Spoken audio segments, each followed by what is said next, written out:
नमस्कार दोस्तों, मैं अंश आप सभी का स्वागत करता हूं इतिहास के अगले लेक्चर में। और आज हम लोग पढ़ने जा रहे हैं यूरोप में राष्ट्रवाद। तो सबसे पहले मैं एक प्रश्न जो एक विद्यार्थी के द्वारा पूछा गया था, कक्षा 10वीं के एक छात्र है, मैं उसका नाम नहीं लेना चाहता हूं। तो उसने क्वेश्चन किया कि सर मैं बहुत ही कंसिस्टेंट नहीं रह पाता हूँ, मतलब किसी एक चीज़ पे फोकस नहीं कर पाता हूँ, और मतलब मुझे खुद ही नहीं समझ में आता कि मैं क्या कर रहा हूँ। तो मैं आपके लिए एक रश्मि रथी से तृतीय सर की एक पंक्ति उठा करके लाया हूँ कि गुण एक बरे से एक प्रखर है छिपे मानवों के भीतर, मेहंदी में जैसे लाली हो वर्तिका बीज उजियाली हो, बाती जो नहीं जलाता है, बाती जो नहीं जलाता है रोशनी नहीं हो पाता। तो भाई गुण सबके भीतर है, खुद को पहचानो।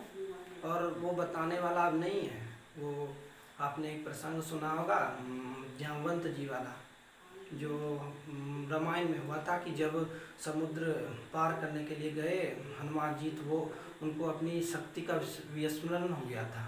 ठीक है, तो जामवंत जी ने कहा कि भाई तुम्हारे अंदर शक्ति है, तुम कर सकते हो, हम जानते हैं।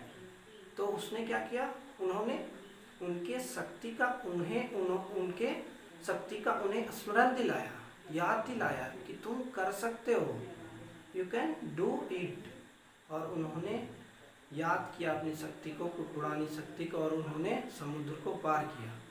तो उस पर मैं एक 2 लाइन लिखा था कि गुण तो अक्सर मिल जाते हैं सभी के किरदार में, परंतु गुण को याद दिलाने वाला जामवंत जैसा यार किसी को नहीं मिलता। तो ऐसी बात है कि मित्र ऐसा बनाओ जो तुम्हारे व्यक्तित्व को उभारने का काम करे, व्यक्तित्व को निखारने का काम करे, ना कि आपके व्यक्तित्व को, आपके गुण को दाबने का, मतलब निगेटिविटी से भर दे कि अगर आप में वो कुछ देख रहा है कि नहीं तुम कुछ कर सकते हो, तो ठीक उसके विपरीत आपकी मानसिकता को एक जगह पर लेके चल जाए। तो ठीक है, आज के लिए इतना ही। मैं अगले टॉपिक पे आता हूँ कि यूरोप में राष्ट्रवाद का निर्माण। तो राष्ट्रवाद है क्या? हम लोग पहले ही शायद इसके बारे में कुछ ओवरव्यू ले लिए थे, और अब भी मैं बता देता हूँ कि राष्ट्र के प्रति समर्पण, त्याग, स्नेह, इसी को राष्ट्रवाद कहते हैं। ठीक है, और राष्ट्रवाद का निर्माण मतलब उसका बनना कैसे हुआ, उसकी नींव कैसे रखी गई, मतलब वैसे कुछ विचार। तो है क्या कि 18वीं शताब्दी के यूरोप के नक्शे में आज के जैसा राष्ट्र राज नहीं मिलेगा। तो आज जैसा कि हम लोग यूरोप को एक राष्ट्र राज्य के रूप में देखते हैं, 18वीं सदी के मध्य में या 18वीं सदी में वो वैसा नहीं था, वो वैसा नहीं था। इसके उदाहरण के रूप में हम लोग अपने भारत को ही ले ले कि अब कुछ दिन पहले, मैं चर्चा नहीं करना चाहता हूँ, कुछ दिन पहले वो अखंड भारत था, कुछ हिस्से हमारे पास थे, लेकिन कुछ कारणवश चला गया तो चला गया, तो ठीक है। तो हमें क्या कि उसी तरह जर्मनी भी 18वीं सदी में एकल राष्ट्र नहीं था, राष्ट्र राज नहीं था, वो टुकड़े में बटा हुआ था। जैसे कि आप इटली, स्विट्जरलैंड और जर्मनी, ये सब टुकड़े में बटा हुआ था, टुकड़ों में बटा हुआ था, और उस पर राजशाही, डचियों और ये क्या है कैंटनों का एक मतलब खुद का अधिकार था। वो खुद उस राज्य को, उस छोटे से टुकड़े को, उस क्षेत्र को अपने हिसाब से चलाते थे, मतलब उस पर राज करते थे। और मतलब खुद के हिसाब से चलाना मतलब कोई नियम कानून ही नहीं था, ठीक, तो खुद से चलाते थे। और फिर आता है कि पूर्वी मध्य में निरंकुश राजतंत्र था। तो पूर्वी मध्य का जो क्षेत्र था यूरोप का जो पूर्वी मध्य का क्षेत्र था, निरंकुश राजतंत्र था। निरंकुश का अर्थ मैंने पिछले लेक्चर में ही बता दिया था आप लोगों को कि ऐसी शासन व्यवस्था या ऐसी सरकार जिसके सत्ता पर कोई अंकुश नहीं लगाया जा सके, ठीक उसी को निरंकुश कहा जाता है। अब है क्या कि इस इलाकों में तरह तरह के लोग रहते थे। अब इस इलाकों में तरह तरह के लोग रहते थे, वो खुद को एक सामूहिक पहचान नहीं मानते थे, खुद को एक समान संस्कृति का भागीदारी नहीं मानते थे, खुद को सामूहिक पहचान नहीं मानते थे, सामाजिक मतलब समान संस्कृति का भागीदारी नहीं मानते थे, सब अलग अलग मतलब वो भाषा बोलते थे, उनका रहन सहन पहनावा सब चीज़ अलग अलग था।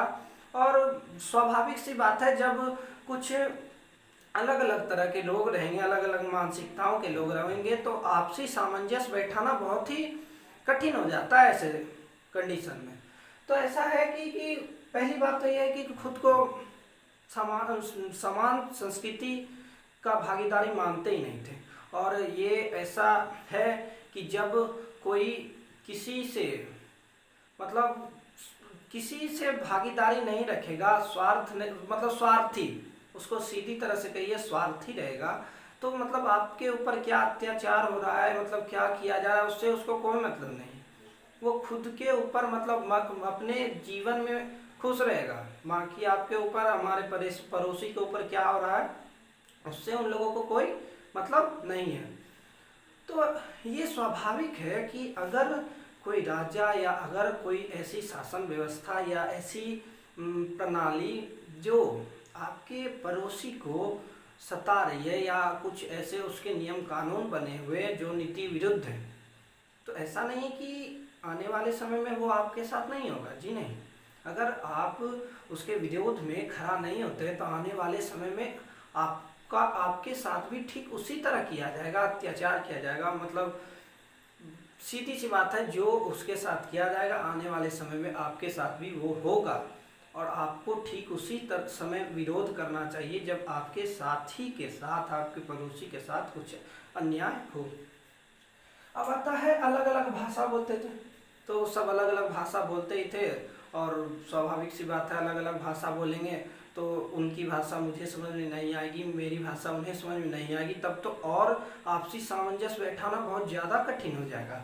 और फिर है कि उदाहरण के लिए ऑस्ट्रिया हंगरी पर शासन करने वाला है साम्राज्य। अब इसका एक उदाहरण क्या है, ऑस्ट्रेलिया और हंगरी पर, ऑस्ट्रिया और हंगरी पर शासन करने वाले हैब्सबर्ग साम्राज्य। इसमें एल्प्स के टीसन, ऑस्ट्रिया और सुडेटलैंड के साथ बोहेमिया भी शामिल था। तो छोटे छोटे टुकड़े में, जैसा कि मैंने पहले ही बताया, बटे हुए थे। तो यही इसका छोटा टुकड़ा का ये सब नाम है, मतलब छोटे तो एक क्षेत्र का नाम था जो उसमें बटा हुआ था। और यहाँ जर्मन, इतालवी, मैग्यार और पोलिश भाषा बोली जाती थी। जैसा कि मैंने पहले ही बताया कि यहाँ पर कि समान संस्कृति का भागीदारी नहीं मानते थे, अलग अलग भाषा बोलते थे। तो अलग अलग भाषा बोलते थे, तो वो अलग अलग भाषा कौन सी थी, तो वो जर्मन, इतालवी, मैग्यार और पोलिश भाषा थी। तो और फिर क्या है कि उत्तर में बोहेमिया, स्लोवाक, दक्षिण में क्रोएट, पूर्व की तरफ ट्रांसिल्वेनिया में रहने वाले लोग खेती करते। और ऐसी बात नहीं है कि उनके अधिकार क्षेत्र में सामान्य लोग थे, नहीं, बिल्कुल नहीं है। ऐसी बात नहीं है कि उनके अधिकार क्षेत्र में, उनके मतलब बॉर्डर, सीमा जहां अंत होती थी उसके साइड में एक ऐसे मतलब लोग रहते थे जो खेती करते थे। ठीक है, वो खेती करते थे और खेती करके अपना जीवन यापन करते थे। और खेती करने वाले को तो आप लोग समझ ही सकते हैं कि मतलब उस टाइम तो और कर देकर मतलब जागीरदारी करवाई जाती थी, बहुत ही अत्याचार करवाया जाता था। एक जमींदार होते थे और वो अपनी ही खेत पर उनसे काम करवाते थे और उसी से पैसा जैसा कि वसूलते थे। ठीक है, तो अत्याचार किया जाता था। और है क्या कि यही राजनीतिक एकता को आसानी से बढ़ावा देती है। अब ये स्वाभाविक सी बात है कि जब किसी का भाषा अलग है, सब आपसी सामंजस्य बैठाने में असमर्थ हैं, खुद को सामूहिक पहचान या समाज संस्कृति नहीं मतलब का भागीदारी नहीं मान रहे हैं, तो राजनीतिक असमानता बढ़ना ये तो स्वाभाविक सी बात है। आपके ही घर में देख लीजिए कि अगर आपके घर में मतलब उदाहरण के रूप में बता रहा हूँ कि अगर 5 परिवार हैं और 5 में से लगभग चार लोग सभी में हैं, तो 20 आदमी है। और मैं यह कह सकता हूँ कि 20 व्यक्ति का मानसिकता एक तरह नहीं होगा। और अगर उन लोगों का मानसिकता एक जैसा नहीं होगा तो आने वाले समय में अगर आप लोग आने वाले समय में आपसी सामंजस्य नहीं बैठा सके, या वो लोग आपसी सामंजस्य नहीं बैठा सके, तो आने वाले समय में क्या होता है, कुछ ना कुछ एक ऐसी घटनाएं होती है जो कि सोच भी नहीं सकते हम लोग। ठीक उसी तरह यहाँ पर है कि यह राजनीति एकता को आसानी से बढ़ावा देती है। ठीक है, तो इस लेक्चर में इतना ही। बाकी मैं प्रयास करूँगा कि अगले लेक्चर में दो से मतलब मैं छोटे ढंग से समझा रहा हूँ कि आप लोगों को समझ में आए। नहीं तो मेरा क्या था कि मैं तो 2-3 टॉपिक ले लेता और कहानी की तरफ पढ़ देता। ठीक ऐसा नहीं है, तो मैं ऐसे बता रहा हूँ कि आप लोगों को समझ में आए। बाकी हिस्ट्री का मैं लेक्चर 1 से 2 दिन में मैं प्रायः डालने का प्रयास कर रहा हूँ। कुछ समय का अभाव है और कुछ तकनीकी भी प्रॉब्लम कभी कभी हो जाती है, तो थोड़ा सा मैनेज करिए। और आज के लिए इतना ही। और नोट्स, बात रही नोट्स की, तो मैं जब पूरा अध्याय हम लोगों का ख़त्म हो जाएगा तो मैं इसका डॉक्यूमेंट्स नोट तब ही डिस्क्रिप्शन में लगाऊंगा। बाकी फ़िलहाल का नोट्स अगर आप लोग लेना चाहते हैं तो मेरे व्हाट्सएप नंबर से ले सकते हैं। ऐसे ज़्यादातर 10वीं के छात्र हमारे ग्रुप में हैं, तो अगर आप भी जुड़ना चाहते हैं तो मैसेज कर सकते हैं और नोट्स उस पर आपको उपलब्ध हो जाएगा। तो आज के लिए फ़िलहाल इतना ही। मैं अगले लेक्चर में फिर आपसे छोटा टॉपिक बढ़िया से समझाने का प्रयास करूँगा। धन्यवाद।